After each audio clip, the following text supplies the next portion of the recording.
लोकतंत्र के महापर्व का आगाज हो चुका है। राजनीतिक दलों ने भी अपनी बिसातें बिछानी शुरू कर दी हैं। मैं इस समय मौजूद हूं उत्तर प्रदेश कांग्रेस कार्यालय में। यहां पर भी प्रदेश अध्यक्ष जो अजय राय हैं वो मौजूद हैं और जो प्रदेश प्रभारी है अविनाश पांडे वो मौजूद हैं। और सबसे बड़ी बात यह है कि आज जो इलाहाबाद के एक बड़े नेता हैं समाजवादी पार्टी के उज्जवल रमन सिंह, वो कांग्रेस की सदस्यता ग्रहण कर रहे हैं।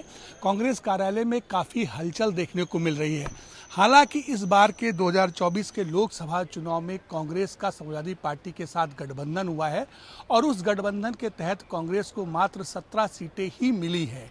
63 सीटों पर समाजवादी पार्टी के प्रत्याशी चुनाव लड़ रहे हैं, लेकिन 17 सीटों पर लड़ने के बावजूद कांग्रेस के जो कार्यकर्ता हैं उनमें उत्साह की कोई कमी नहीं दिख रही है। अभी तक कांग्रेस ने अपने 13 प्रत्याशियों की सूची घोषित कर दी है और आज जिस तरीके से उज्जवल रमन सिंह ने कांग्रेस की सदस्यता ली है उससे लगता है कि प्रयागराज से कांग्रेस उन्हें अपना उम्मीदवार बनाएगी।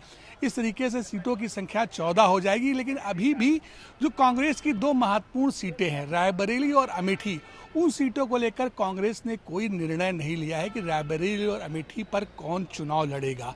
हालांकि रायबरेली और अमेठी कांग्रेस का गढ़ माना जाता रहा है। लगातार अगर मैं बात करूं 2004 के लोकसभा चुनाव की, 2009 के लोकसभा चुनाव की और 2014 के लोकसभा चुनाव की, तो कांग्रेस से राहुल गांधी यहां से जीतते रहे। हालांकि 2019 का लोकसभा चुनाव राहुल गांधी अमेठी से हार गए थे, लेकिन राहुल गांधी 2019 में वायनाड से भी चुनाव लड़ रहे थे, तो वायनाड से उन्होंने जीत हासिल की थी।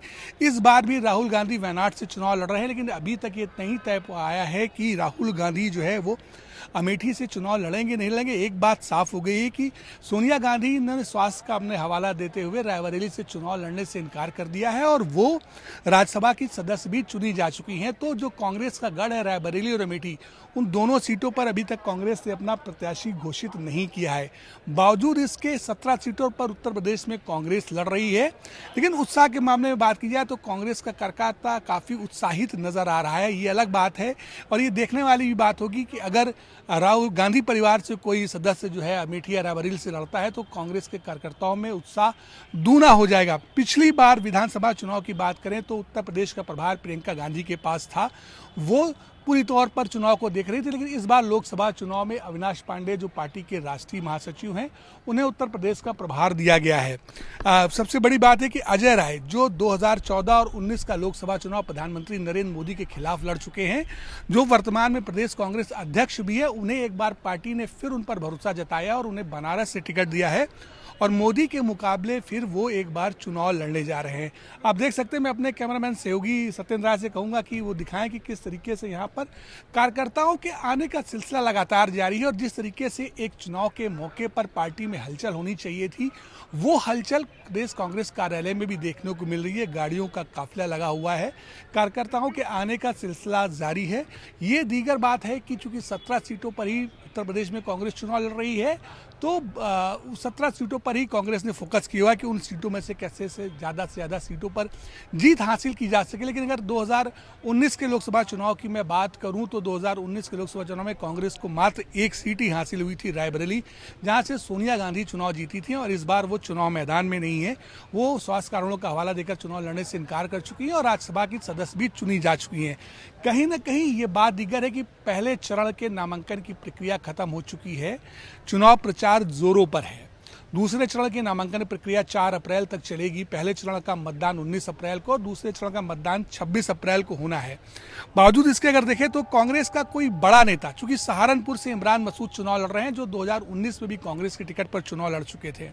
डॉली शर्मा भी गाजियाबाद से 2019 का चुनाव लड़ चुकी हैं और इस बार भी चुनाव लड़ रही। तो तमाम ऐसे सीटें हैं जहां पर कांग्रेस के स्टार प्रचारक अभी नहीं पहुंचे और कह सकते हैं कि ठीक ढंग से इंडिया गठबंधन का प्रचार नहीं शुरू हुआ। हालांकि ये अलग बात है कि कल कांग्रेस कार्यालय में होली मिलन समारोह का आयोजन किया गया था, आज जो है ईद के मौके पर अफ्तारी का आयोजन किया गया है।